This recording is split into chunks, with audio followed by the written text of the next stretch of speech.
Hi.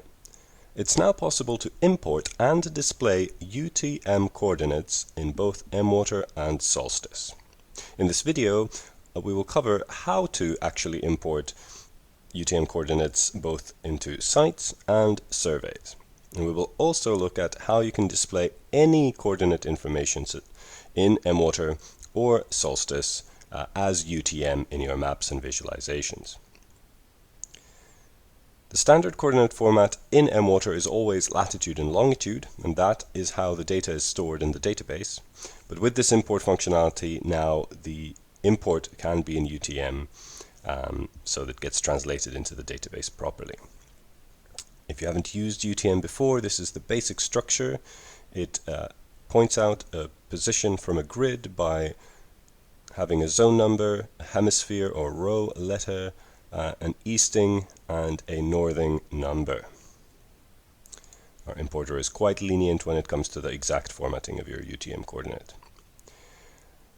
The key thing in both the site and survey import that we will look at live now is that where latitude and longitude are in two columns, UTM data should always just be in one column. So the key concept is in your imports, keep your UTM data in one column only. Okay, so how do we do this?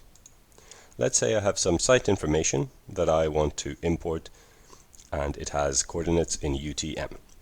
Now I'm in the mWater portal at portal.mwater.co, and I could just as well be in Solstice at solstice.world. And I'm going to find the sites page. Here under Manage Sites, for example. And at the top bar of the sites page, I see an import button. We have separate guidance on importing site information, but the key steps are that you choose your data source, so what type of site you're interested in, WaterPoint for me, and then you click the import button. Now you can download a template with the basic fields that you can then fill in with data you have elsewhere. So I've downloaded the template and I'm opening it up. And it gives me a lot of columns I could possibly fill in. Now I only have the WaterPoint name, type and coordinate in UTM, so that is what I will fill in. I will remove the other fields and copy over the information I have. That is the well name, the type, and then the location. Now the system gives me latitude and longitude, but I have UTM. So instead of latitude and longitude, I just write location, for example, and copy over my UTM data. And now I save my template. When I am back in the portal, I am in the import screen and I can just load the file here. I've got my sample file here, UTM sample import. And it will tell me if there's an issue with the file or if I've succeeded. Then I need to actually map the data. So it automatically, the importer, shows you and decides what might be the best field to use. So the name of the WaterPoint, okay, it gets mapped to the name property. The type gets mapped to the WaterPoint type. The location we need to select ourselves. And this is the key step. So we have GPS location data, and these are the three options we can choose between. We want to choose the one that does not have latitude or longitude, as the written guidance here also says. Do not choose the one with latitude or longitude, choose the one that simply looks for geometry. So that's what we're doing, choosing GPS location, geometry, latitude, longitude of the WaterPoint. That means that the importer will look for the lat-long data in one column, it will find the UTM and it will convert it appropriately. I will just create a private dataset for this example and see what it will come through. So you can see it's already doing the conversion from the UTM to lat-long in our import, because that is how it gets stored in the system.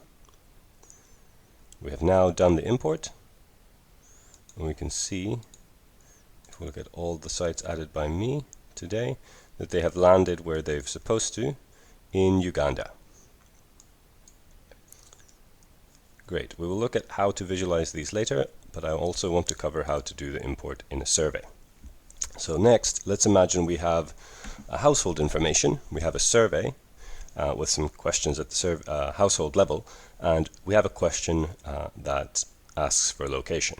And I have some data elsewhere that I want to import into mWater or Solstice with UTM data. So I'm in my survey, and I go to the Responses tab. The Responses tab is where data imports happen for surveys in general. And here I have my Import Responses button.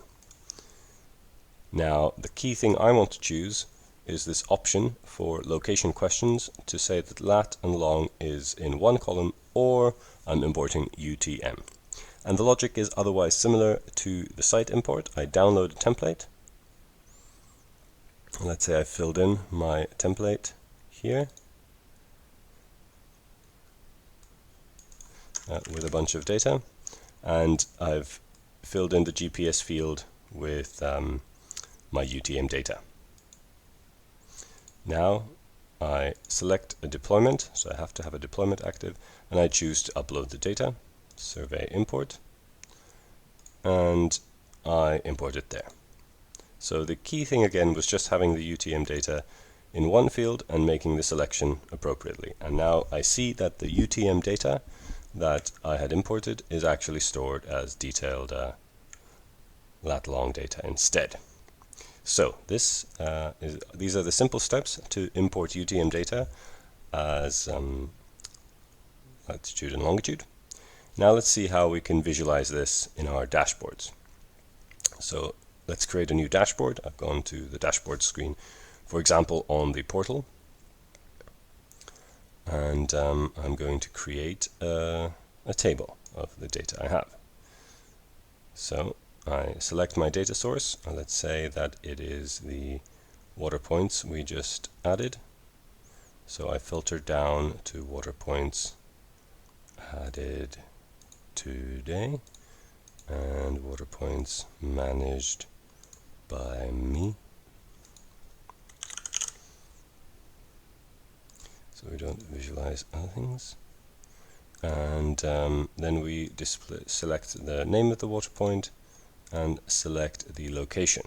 Now, when I choose the GPS location, I have the option to decide on the format. So either it gets displayed as latitude and longitude or as UTM. And now, if I choose UTM, I get my data as UTM coordinates. That is the same in map pop-ups.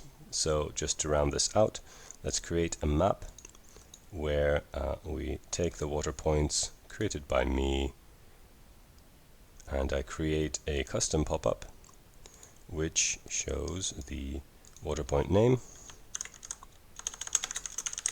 like so. Select the field, select the location,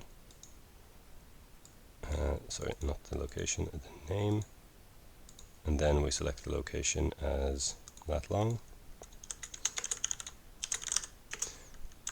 to have them both side by side, for example. So select the location like so and format it as latitude longitude, and why not add UTM equivalent, so that let's imagine local government officials use UTM in Uganda, so we can also display the coordinates as UTM by changing the format. So what does that mean? Now that means that if I select any of my wells, I get to display the data in either latitude, longitude, or UTM. And now that's the case for everything I'm visualizing, even if the data was never originally imported as UTM. So there you go. The simple steps to import and display coordinates in UTM. If there are other coordinate systems you're interested in, please get in touch and send any feedback our way at info@mwater.co or info@solstice.world. Thank you very much.